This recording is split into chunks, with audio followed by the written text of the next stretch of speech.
Okay, we're back. The really big thing with Eleven's journey in season 4 was, in essence, a prequel to everything that we knew about her previously. The work that Papa, Dr. Martin Brenner, and Eleven were doing since season 1 is now predated by the existence of one, aka Henry Creel, who at the time Eleven was working at Hawkins' lab, was a bit older, and he's essentially Brenner's first test subject who goes psychotic, is always had like a psychotic streak, ends up killing all the other children, which is why it's just 11.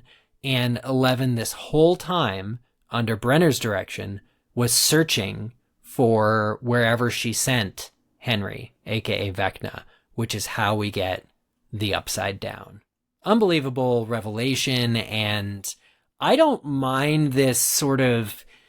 I don't think it counts as a retcon, but we do get more onion layers peeled back as far as what the whole purpose was and all of that kind of thing. It gave a new explanation, I think, for the Upside Down, and almost like an origin story of, because they're putting Vecna behind the Mind Flayer and behind the Demogorgon and all of this, it sets things up well for a conclusion, while at the same time, I think, gives some meaning without fully answering the question as to how this all came to be.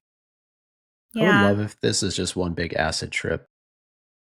Like what music? Pick your character. Yeah. And just... I wouldn't think of this as a retcon. I don't know whether this was always the plan, but whether it was the plan or not, I thought the Duffer Brothers did a really good job of establishing throughout the series that the Upside Down and 11 are intrinsically linked. And it's very clear from the fact that, you know, Brenner and by extension Hawkins' lab are so concerned with 11 in particular, because she's not the only test subject they've ever had, you know? So yeah. I just feel like it was always implied that there was some connection there to like one kind of had to birth the other, and it wasn't clear which. It was like a chicken or the egg situation, which was like, did she come from the Upside Down or the Upside Down come from her? Yeah. Type deal. Well, the reason I think it maybe feels, I don't want to say like a retcon, but like in season 1, all you get is 11, right? And you're like, this perfectly works. It's a girl from the lab, the crazy, creepy lab scientist. It works so well in the genre that you don't ever need to explain that there was a whole room of children. And then season 2 is like, okay, there's the second one. Her number is 9. And it's like, but she's like off doing this other thing, and that's why we haven't found it. And now here you get, I think, like at least 20 other kids. And now 11 was numbered 11. So you got to always maybe kind of assume there were kids before her. But the thought that, you know, we see that the way in which we see them in season 4 is so explored and so deep that it's explained away that 11, after banishing Henry/1, fell into a coma and forgot him. Like literally forgot everything about her time at the lab before then. And so that's the part that feels a little wonky for me. It's like, why didn't she know or say anything about this? And it's like, oh, weird brain stuff. You know, you were in a coma and then you had amnesia about it. I hate amnesia as a plot device. What if she's really 2? 1 and 1 is 2. Oh, like a Roman 1 numeral. Yeah, 2. Yeah. No, I know, but I'm curious as we head into season 5 to learn more about the Upside Down, kind of building off of what you were saying, Laura. Like, is this something older and darker that has always existed? Like, what is it really? Like, we know it's this mirror world, but it seems like there's more to it that hopefully we get answers to, or maybe it's just going to be an open-ended situation. I don't know. Was it always there, or is there a potential for it to be destroyed too? Like, Mm-hmm. Yeah. Right. just because she's already tried to close it, but it didn't work because the Russians came in and ruined it. They reopened the Upside Down. So I guess the only logical way for that to never happen again would be to destroy it. Right. And certainly the presence, like I think maybe Henry/1/Vecna was the only human there, the first human ever to go there. And seeing how the universe, how that dimension reacted to him being there, essentially, and how he was warped by it, but also how he warped it. Maybe it wasn't even a mirror world until he started to kind of shape it in his image in a way. Or yeah, like how much of it did he create on his own? Right. That's a good point. Yeah. Like he comes upon the Mind Flayer as like a separate entity, but then there's this symbiosis of you're like where they join, and it's like you're gonna now be in control of my army. And so it's very interesting. Yeah. Like I see the Upside Down as, it's clearly another dimension. It's really not far away from ours. But like, would they have ever interact, like without a gate being opened to it, nobody ever really would have known that it was there, and it never would have been able to break through and affect ours. It's just kind of cool concept for a sci-fi show. Definitely. Usually when you think of like alternate dimensions, you think of like Fringe did this really well, but everyone had a double, and so when they would get to cross over, you would have like the people being what drives the story, having like an alter ego or a nemesis that's like your evil twin was like really interesting about that. This is not that. There's tentacles in the other dimension, and creepy, crazy, Lovecraftian almost like entities that you definitely don't want to break through. So let's talk about, I guess, just predictions. I mentioned the Variety article that recently came out. It says Duffer Brothers tell all on Stranger Things Season 5. I deliberately did not read the part of it where they tell all about Season 5. There's no way they told all. No. Yeah. I didn't want to take that chance. I don't want to take that chance. I'll do it for But you after the show.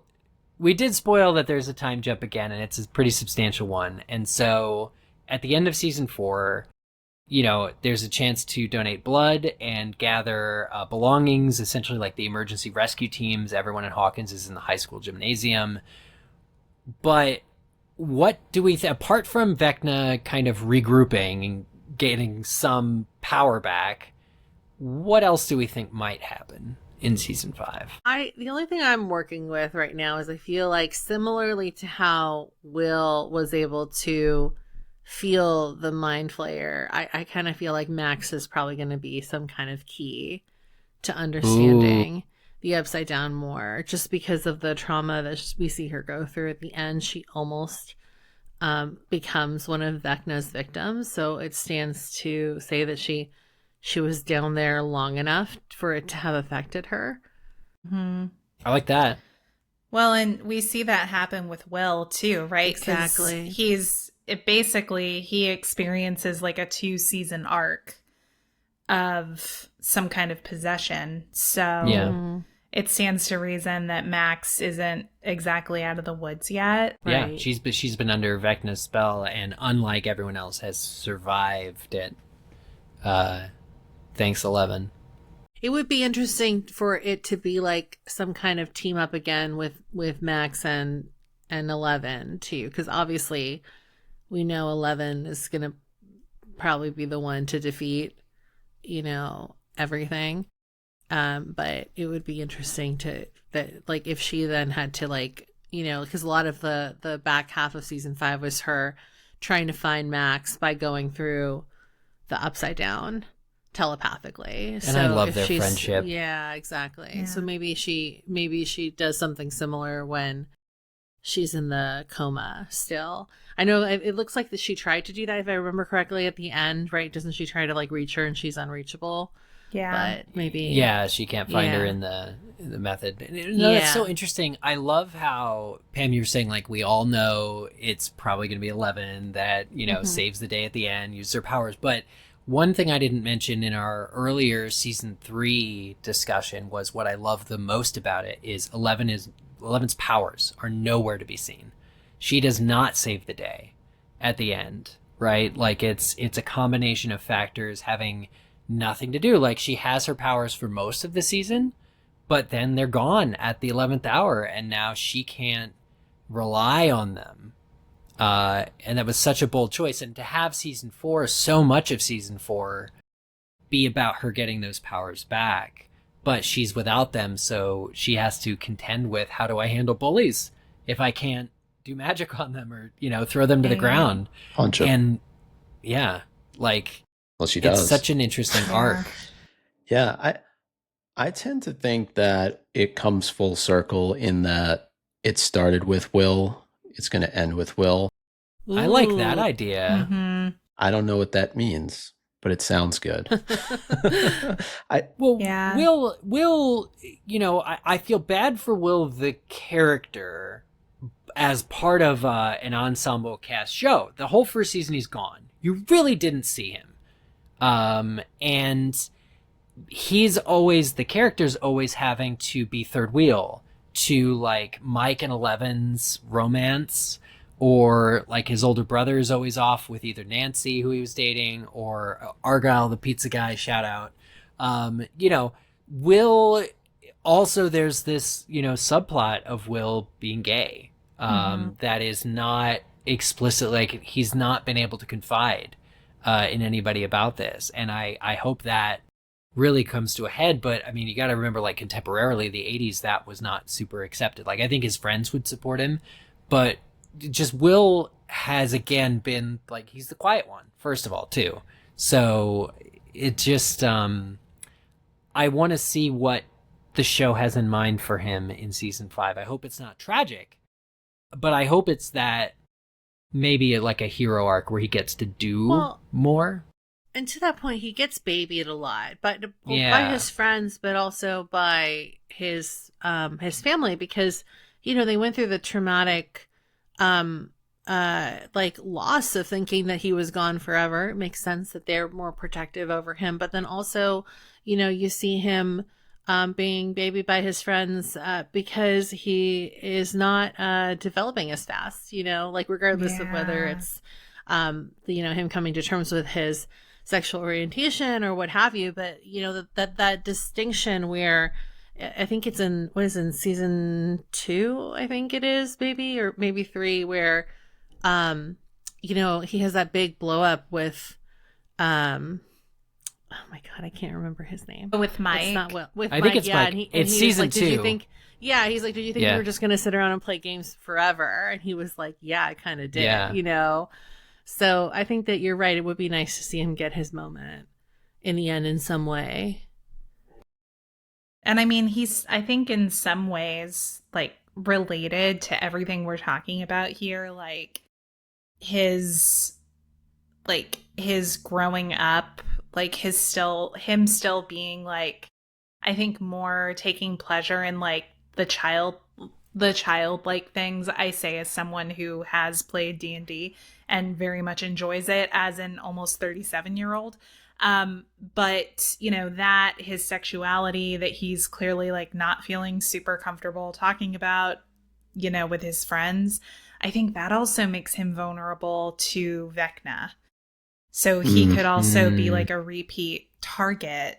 He could be in danger next season too. I think the question that always comes to mind for me with the final season of a show like this is, like, character deaths. Who do we think is going to make it, and who do we think is not going to make it? And I just don't see how we get out of this with all of the principal characters making it. We had some scares last season. Like, I think that everybody thought that for a minute Steve wasn't going to make it to season 5. Yeah. So obviously Max, you know, especially after Steve survived, everyone was like, oh my god, Max, this is going to be it. And everybody's still alive. So yeah, who knows? So if you had to look at, let's put 11 to the side for a second, like the core 4, who is most likely not to make it out of season 5? Sadly, I think Will. Probably will. Yeah. I would say, like, I think it would be interesting if, like, Mike was the one to sacrifice himself in some way, because Will has, you know, in last season, Will says that he's the leader. And so I feel like that's setting him up for a little bit more. But as far as, like, who I feel like would maybe like pack the most punch, probably Dustin. Because yeah.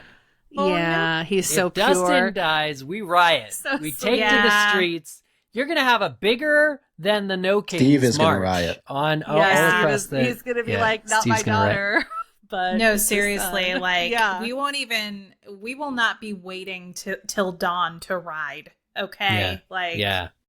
No. before the That- turkey is served. I guess there's Yeah. 3 Yeah, parts, so we right. don't know. Right, exactly. Man, I'm gonna pack the cranberry sauce and the It's turkey like stuffing no one into my can eat pockets until as I Dustin is avenged. take to the streets.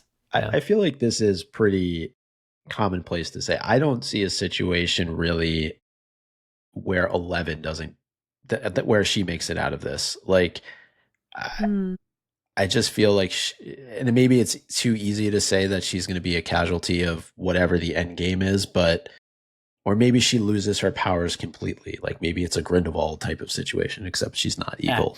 I don't know. I like the, Which I honestly feel like might not be the worst thing for her, because even though she Right. struggled, I think what really the point of that was really to show that that all of these characters struggle the most when they're alone and they're strongest as a team. But now that everybody's reunited, it's kind of a moot point. Like she doesn't have to worry about it. I think that like it might be nice if she just gets to be a normal kid at the end of the day, along with all her friends. and live a normal life. Yeah, and live a normal life. Yeah. well, I like that, and kind of I had forgotten that not only are her powers back, but they say that they've been amplified, and then she gets out of the bunker and takes down a whole helicopter. So that was kind of neat, and doesn't even have to like. She does fall over then, but the idea that she's more powerful than we've ever seen her before is titillating for a finale. I don't know if she'll fall. I don't know if she's. You made the connection, Micah, to Harry Potter. There is definitely something Harry Potter wise going on here, because if you look back to season 3 at the mall, Billy is sacrificing 11. He's placed her in front of him for the mind flayer, and 11 talks to Billy about what she saw in his memory, surfing with his mother on the beach. And there's this huge moment where love overcomes Billy's possession by the mind flayer. And in season 4, 1 is telling 11, find a sad or angry memory. And instead 11 goes for the memory of her mother. And like she remembers herself being born and stuff like this, coming into the world, and her mother's love for her is what gives her the strength to send 1 into the upside down, banish him, there. So there's this theme of love being the most powerful, unstoppable force, and 11 is actively wielding it. Well, and you have Lucas and Max, and that scene, and then also Dustin and his girlfriend singing the Never-Ending Story. yeah. Never-ending story. Yeah, that's so I good. forgot about her. I love that she came back for a little cameo Yeah. and Susie. she really saved the day. Well, and Yeah. her home situation is deeply interesting. Insane. Yeah, they really played up that religious angle in season 5 twofold between her crazy Mormon house and then the what's the jock's name? It's Chrissy's boyfriend who kind of Forget his name. Yeah. But between the two of them, they really kind of played that up in different ways. Yeah. One thing I want to predict while we're here is it was kind of hinted at the end with Max, where they don't show her restarting Max's heart, but it would have been interesting to see her do like a telekinetic CPR. What if 11 full on develops like healing powers, like restorative, like can fix Max's vision and do all sorts of stuff like that? Like, would that be a bridge too far to what we've seen 11 be able to do on the show?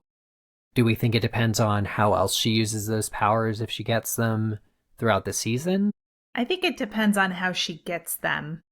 Like, if they can do it in a way that is like satisfying and justified, I'm good with it. But if it's just, honestly, I hate to make this comparison, but if it's like some force healing bullshit, I'm going to be annoyed. If it's just like out of nowhere, by the way, this is a thing I can do now, I'll be annoyed.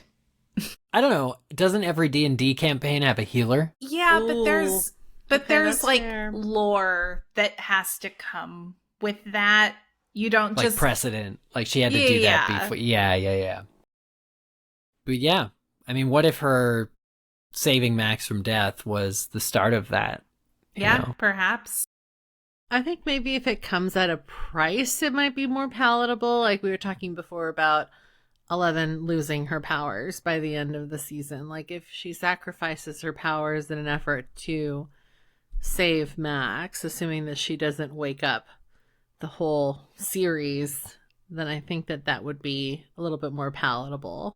Yeah, like if it's a final active power. And I Yes. mean, there's also the possibility that that could be Eleven's final act too. Like, who knows what it could take out of her to do something like that. Yeah. I could also see her sealing herself in the upside down. Like if she's finally able to close this portal, well, I guess at this point there's multiple portals and everything is Right. just fucked. But you know what I'm saying? Like if she's able to find a way to seal the upside down off from Hawkins, perhaps she seals herself inside the upside down to protect Hawkins in the future from whatever still remains in there. Maybe I like that. it's easier to do from the inside.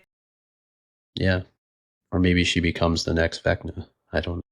Maybe. Oof. With good dreams. That would be so dark. Yeah. Well, regardless, I think that this show, I'm reminded just how fun it is to watch, how much I love each of the characters and watching them interact. There's truly something special with this cast. And the idea that in just about a month, we're going to see the beginning of the end, and in 2 months, we're going to have it all, is very exciting for, I think, anybody that loves good TV. Mm-hmm. So I think that may wrap up our discussion for now. I'm thinking that we will likely, I mean, we're going to do plenty of stuff about season 5, maybe, if not a preview, then once the first episodes drop, a recap as we wait for Christmas. Yeah, I think you're right. Yeah. So, that said, do be sure, dear listener, that you are following us on socials. And who wants to say what those channels are? Everybody has to pull It's a up on mystery. Yeah. And Micah, what are our channels? We are at What the Hype Podcast on TikTok, YouTube, Twitch, and Instagram, and at What the Hype Show on X. Our website is whatthehypepodcast.com. And if you want to email us about anything, you can do that at whatthehypepodcast@gmail.com. Woohoo. So we're looking very Mhm. forward. Also, we are always talking about pop culture here on our show's channels. So do check out what else we have launched. And I'm thrilled also that we've concluded our spooky season of discussion as well with Stephen King and the movies that scare us and Universal classic monsters, all that fun discussion that we managed to partake in this Halloween season. Yeah, Very so there's exciting. a lot of overlap between interest, I would say, of people who are into like spooky season stuff. Stephen and King's people going to be who in are- Stranger Things? What? Is he? No, I don't know. You said there was Oh. overlap. Overlap. No, I just Yeah, meant maybe. like thematically there's I know, I overlap. know. So if you haven't had a chance to check out those episodes, you should definitely go back and do that. Awesome. Well, as we look ahead to what Steve Harrington's hair is going to look like in season 5, Fabulous, you know, I'm sure. it's going to be, I'm so jealous. Well, thank you Not everyone as for good as listening. yours. Yeah, well, thank you. Aw. And goodbye, everybody. We'll see you next time. Bye. Bye. Hi.